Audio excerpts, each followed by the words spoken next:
Peace be upon you.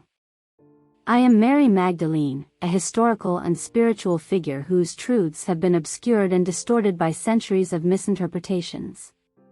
Born in the small town of Magdala, by the shores of the Sea of Galilee, my life was profoundly marked by the encounter with a man who would change the course of humanity, Jesus of Nazareth. I was not always a devoted follower of Jesus. Before his appearance, my life was like a barren field, awaiting a rain that could render it fertile and vibrant. When Jesus arrived, with his words of love and compassion, it was as if a bountiful rain had flooded my field, giving life to a blossoming garden.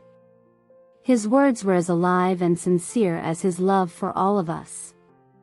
I have met many people in my life, but none like Jesus.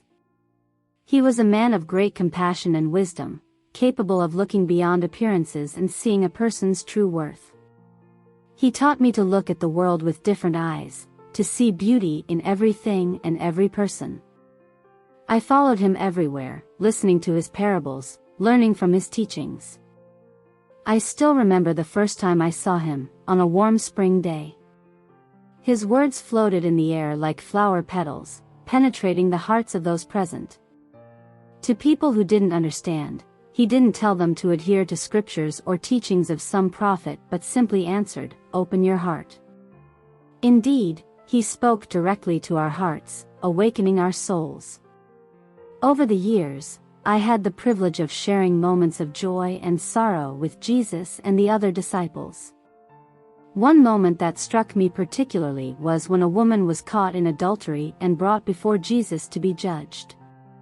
Many wanted to stone her, but Jesus, in his wisdom, said, "Let he who is without sin cast the first stone." Those words still resonate in my mind, as a warning against judgment and hypocrisy. My figure has often been distorted and unjustly associated with that of a prostitute.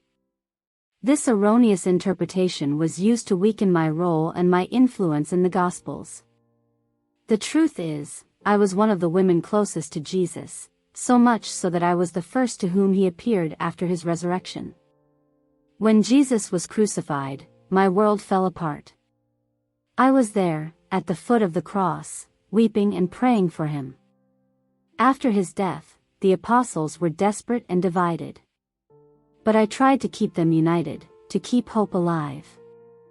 After his death, the apostles were desperate and disoriented. I still remember their lost gazes, their hearts full of fear and uncertainty. But I did not let myself be defeated. I tried to comfort them, reassure them, keep the flame of hope alive. On the morning of the resurrection, Jesus appeared to me. He did not choose me by chance. He chose me because he knew that I would continue to fight, that I would keep his message alive. Yes, there are many legends about me.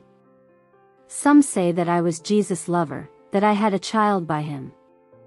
These are only stories, baseless inventions.